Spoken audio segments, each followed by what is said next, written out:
Bom, gente, vamos ao primeiro tema de hoje. A notícia que está repercutindo, vamos começar com o assunto internacional, viu, Vera, Luciana e Madureira? Olha só, a notícia que está repercutindo bastante.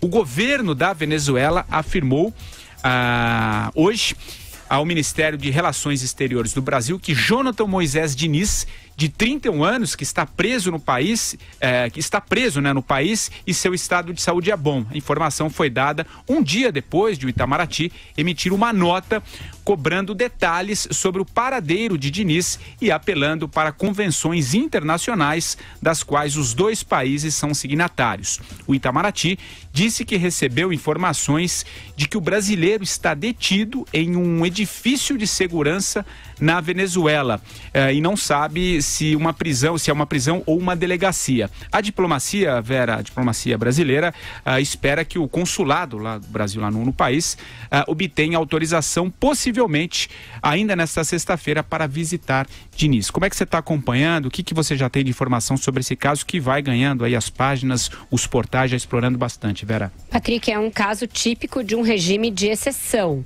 em que uma pessoa é presa, não se informa o seu paradeiro, apesar dos dois países, como você mesmo frisou aí, serem signatários da Convenção de Veneza para relações consulares. Portanto, o que acontece é que ele está preso de forma ilegal, a meu ver. Ele não tem acesso a advogados, as autoridades brasileiras, a embaixada brasileira, a família do preso não tem acesso a ele, não sabe nem onde ele está. A única informação, depois de muita insistência, de uma insistência que envolveu a Polícia Federal, a ABIN, o Itamaraty, o Ministério da Defesa, para conseguir essas informações bastante incipientes e vagas a respeito do paradeiro do brasileiro. Eu não sei quem o Jonathan Diniz é, o que ele estava fazendo na Venezuela e se ele cometeu ou não algum crime lá.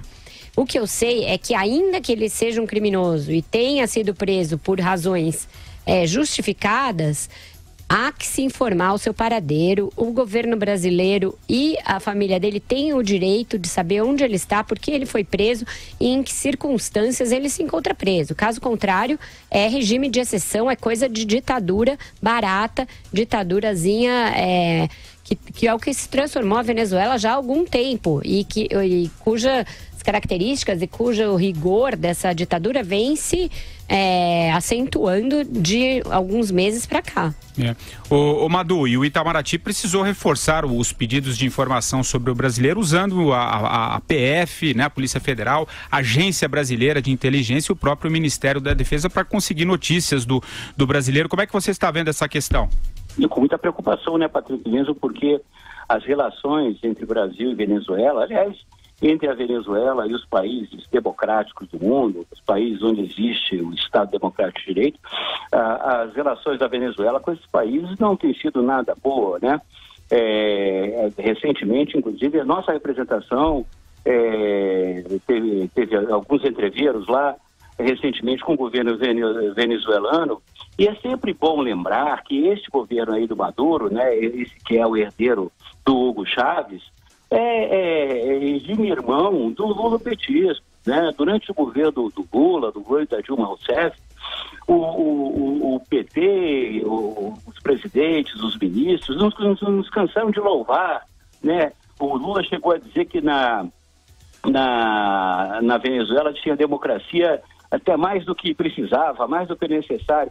E é isso que nós vamos ter. É esse tipo de regime de exceção, como a Vera falou muito bem, esse tipo de ditadura, porque a Venezuela hoje é uma ditadura, né? Não faz nem questão de fingir que é uma democracia.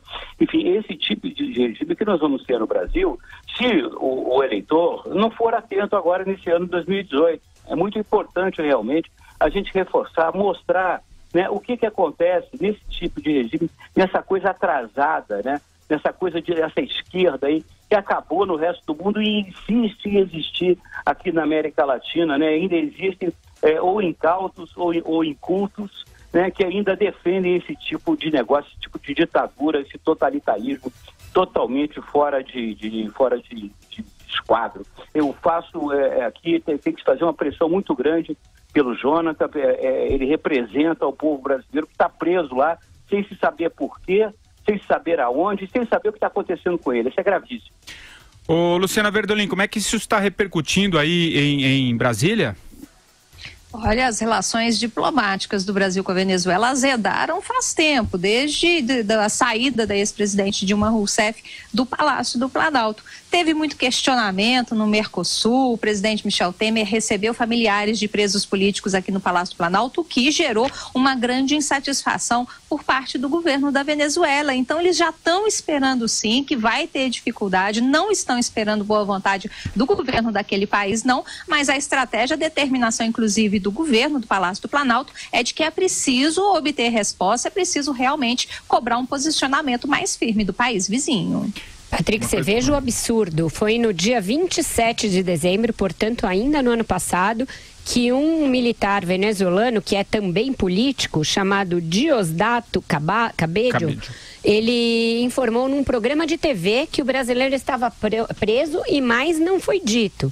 A partir de então, o governo brasileiro vem tentando reiteradamente obter informações a respeito do paradeiro do brasileiro, sem sucesso, para conseguir uma informação incipiente de que sim, ele realmente se encontra preso num edifício de segurança, o que quer que isso signifique, e acusado também de maneira bem genérica de conspirar contra o regime de Nicolás Maduro.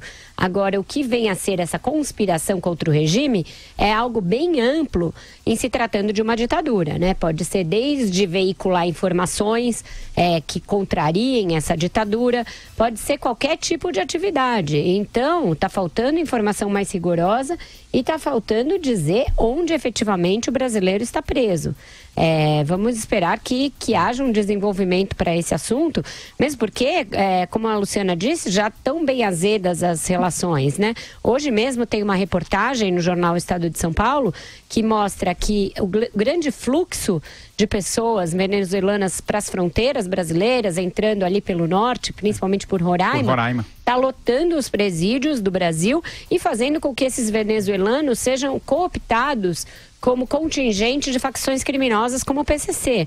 Então a situação está em tudo se complicando. No ano passado, a Venezuela chegou a chamar o seu embaixador de volta, o Brasil chegou a embarcar de volta o embaixador para cá, teve uma crispação bastante grande do ponto de vista diplomático, e agora chegando a esse estado de ter uma pessoa presa sem que se saiba por que motivo e nem onde.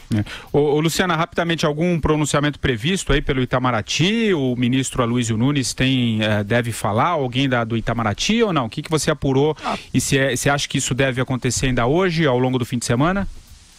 Pelo menos por enquanto não. A expectativa é de que os canais diplomáticos sejam utilizados, mas na avaliação do Itamaraty, a nota, pelo menos por enquanto, de estudo, porque eles também não tiveram qualquer tipo de posicionamento. Mas as conversas estão sendo feitas, o ministro está em contato com o presidente Michel Temer, que está em São Paulo.